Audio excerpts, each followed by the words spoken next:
Berikutnya kita juga tidak akan berlangsung ya.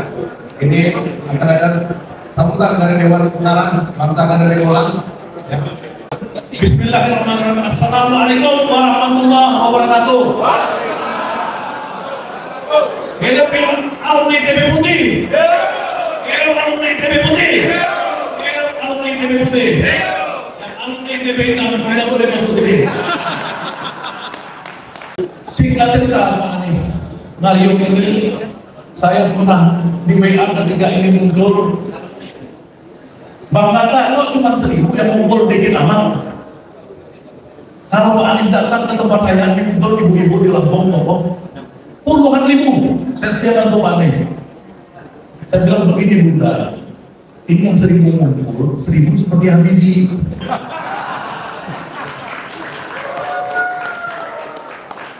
Bukan puluhan ribu. Masa biasa ini 10.000 yang otaknya seperti otak Habibie. Nah ini masalahnya orang-orang otak Habibie ini yang satu ya, bisa buat pesawat terbang, yang satu bisa buat mobil terbang. Jadi nggak usah Pak Jokowi kemarin-kemarin ke Cina ngetes mobil terbang, kita bisa buat mobil terbang. Ya, anak-anak ITB di sini bisa buat macam-macam, ya. Seperti Profesor Kemen ini ahli satelit dari Imperial College London, ahli satelit benar. Ya. Di sini Ketua ahli otomotif, bosnya di Astra Toyota dulu. Ya. Di sini banyak sekali tokoh-tokoh yang ahli-ahli, benar-benar ahli, Pak.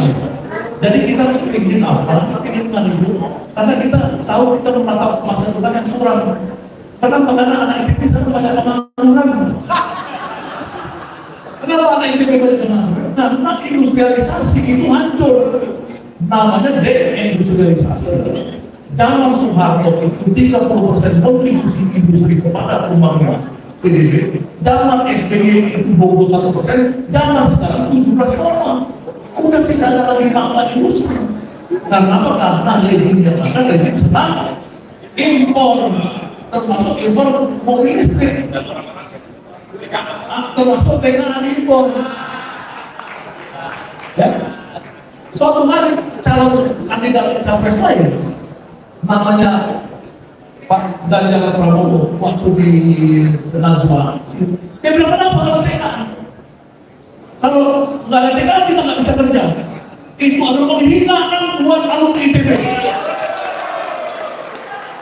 Saya beritahukan kepada Pak Anies, Jumhur Hidayat mengirim udah sebanyak 80.000 orang ke Korea. Waktu dia kepala badan BPD-DKI dan bekerja di microchip di perusahaan-perusahaan pabrik-pabrik yang luar biasa. Itu masih fenomena yang biasa buat alumni ITB. Tahun 70-an kita udah jatuh juga. Jadi sebenarnya kalau Pak Anies jadi presiden, bagaimana alumni ITB ini bisa kerja? Jangan sampai kita ada value added, yang ada hilirisasi. Kita bukan mau hilirisasi, kita mau industrialisasi.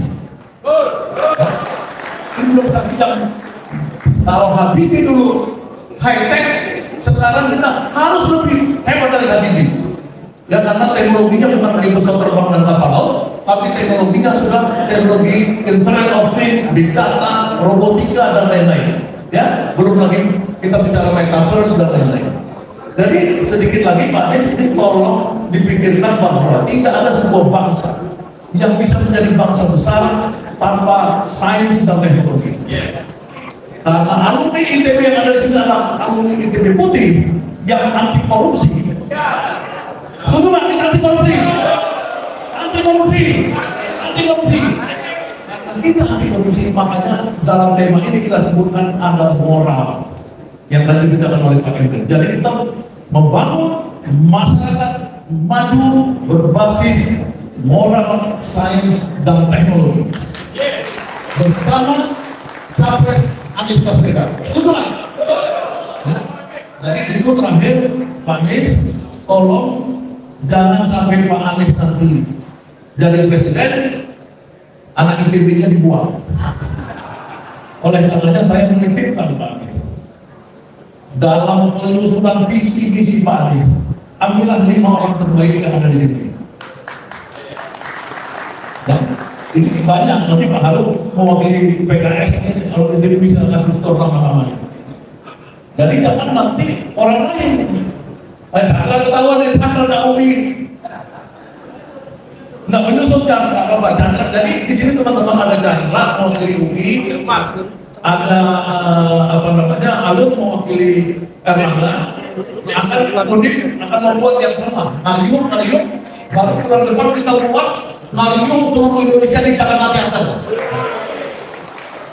Udah, insya Allah. Nah, terima kasih, waktunya udah habis. Jadi titip Pak Anies, dari saya menitipkan untuk penyusunan visi misi yang Pak Anies itu capres berbasis industri. Kalau teman-teman yang ada di sini kita wakafkan kepada Pak Anies, dan kalau Pak Anies dari Presiden, ya kami wakafkan juga 5 orang bantu.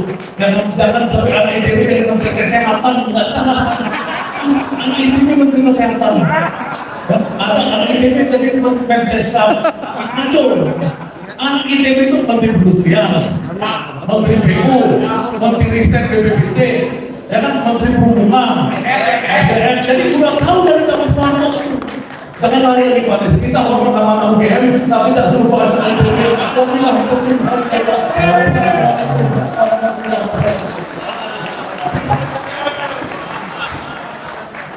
Terima kasih Pak Tegara. Teman-teman sekalian, majelis sekalian, semangat itu yang harus dikembalikan di Republik ini. Ketika kita melihat proyek raksasa dibangun, pada saat ini kita semua mengatakan, kok bukan kita yang mengerjakan? Kenapa kita hanya jadi penonton di tanah kita sendiri? Inilah perubahan, sudah saatnya kita jangan. Jadi, teman sekalian, PR kita banyak. Perubahan ini otomatis jalan. Tonton kembali, karena tidak semuanya berada di barisan yang putih-putih ini. Betul nggak? Ada yang tidak menginginkan perubahan, tapi kita yakin bila kita berkumpul kuat, maka ini energi fusi. Betul nggak?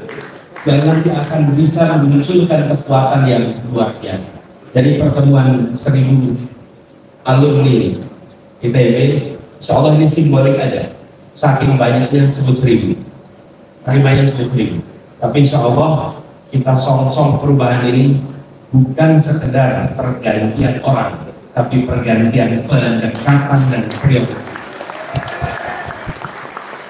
Saya ingin sampaikan terima kasih kepada semua yang hadir. Terima kasih atas dukungan, atas kepercayaannya. Ini perjuangan yang kita jalani agak panjang.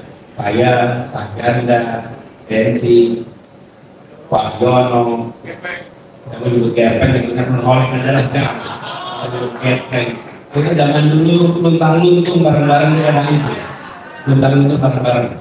Dan kita larian seperti kita ke Jatimangor, akhirnya kita ujungnya ke Ganesha.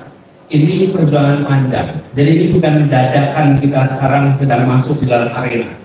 Arena perjuangan ini kita kerjakan sejak zaman tahun 90-an, ketika kita menginginkan demokrasi. Dan demokrasi alhamdulillah sudah jalan 25 tahun. Sekarang saatnya untuk kita menunjukkan bahwa demokrasi delivers justice and prosperity.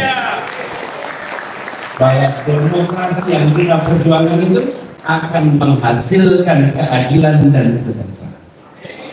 Ini kata kunci, jangan sampai demokrasi terjadi tapi tidak delivers apa yang menjadi aspirasi dari publik. Dan publik menginginkan kesetaraan, publik menginginkan kemajuan. Mudah-mudahan bagian dari kita menuntaskan apa yang sudah dimulai dari tahun-tahun. Dan sudah bilang tadi, 70-an, 80-an, 90-an, 2000-an, ini semua karena ITB itu terkenal sebagai rombongan yang berani-berani itu di ITB. Jadi kalau sekarang ada orang ITB nggak berani, ini bukan ITB. Kita coba saja ceritanya, itu rektor ITB Iskandar Sabana, betul nggak? Anak-anak itu pada ditahan, tetap aja bimbingan skripsi jalan, tetap aja pada bisa lulus. Dan bilangnya rektor dahsyat ini. Kalau rektornya berani, apalagi mahasiswanya. Jadi kalau ITB itu memang pemberani dan sudah saatnya 2024 ITB bangkit lagi.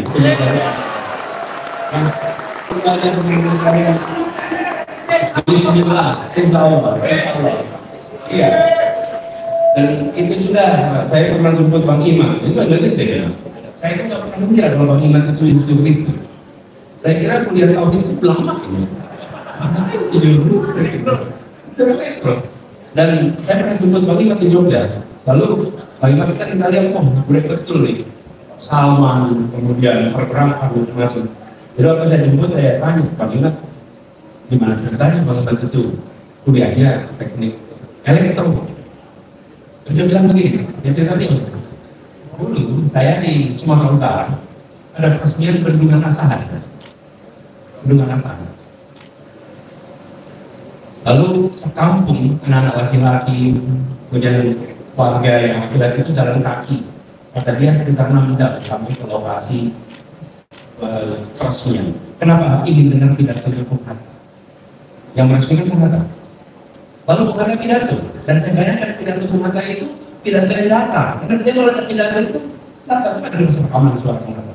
Lalu Bung Hatta pidato itu bilang begini, Indonesia ke depan akan membutuhkan banyak sekali pembangkit listrik seperti ini, seperti bendungan Asahan ini. Dan Indonesia ke depan membutuhkan banyak sekali insinyur listrik. Kata dia, semua anak pulang pengen jadi insinyur listrik. Ini kata bagaimana? Semua pengen jadi. Apa saja kita dengan itu apa yang menarik? Yang menarik begini, yang menarik itu tidak ada orang yang berpikir apa mau berangkat saudaranya proyek listrik. Nggak ada. Nggak ada yang berpikir apakah berangkat ini keluarganya produksi listrik. Tidak. Yang muncul adalah saya percaya tanpa syarat pada kata-kata pemimpin. Ada yang namanya unconditional trust pada pemimpin. Unconditional, percaya tanpa syarat. Ketika pemerintah mengatakan kami butuh ini, seluruh rakyat mengatakan saya percaya. Dan anak-anak kecil itu menjadi insinyur listrik termasuknya berangkat. Terus dia cerita, tadi udah kuliah ternyata kurang cocok saya bilang. Tapi pas saya ini inspirasi dari Bung Hatta, ini pesan ini yang harus dikembalikan dari Republik ini, kepercayaan pada para pemimpin yang kembali itu. Pada saat kita mengatakan jadi karena kita bicara tentang kepentingan nasional, kita bicara karena kita memiliki tujuan keadilan. Nah, PR kita semua mengembalikan kepercayaan itu pada proses politik, mengembalikan kepercayaan itu pada pemimpin politik. Dan mereka-mereka di pemimpin politik jadi biografi yang dibacain oleh orang tua kepada anak-anak. Coba kita masa kecil, lihat, baca Soekarno, baca Hatta, baca Sahrir, baca Agus Salim, baca Natsir. Apa sih artinya? Mereka semua profesi politisi, semua politisi. Tapi mereka jadi inspirasi keluarga-keluarga di rumah kita. Hari ini PR kita itu nonton di TV enak, oh jangan seperti dia dan dia. Ini PR kita, terus mengembalikan. Insya Allah gerakan kembalinya bisa sama-sama kembalikan. Jangan waktu dari kami saya memutuskan perjalanan, saya akan teruskan perjalanan ke Surabaya. Mohon pamit, terima kasih kepada semua yang hadir. Salam, apa yang kita perjuangkan akan menjadi kenyataan. Terima kasih. Assalamualaikum warahmatullahi wabarakatuh.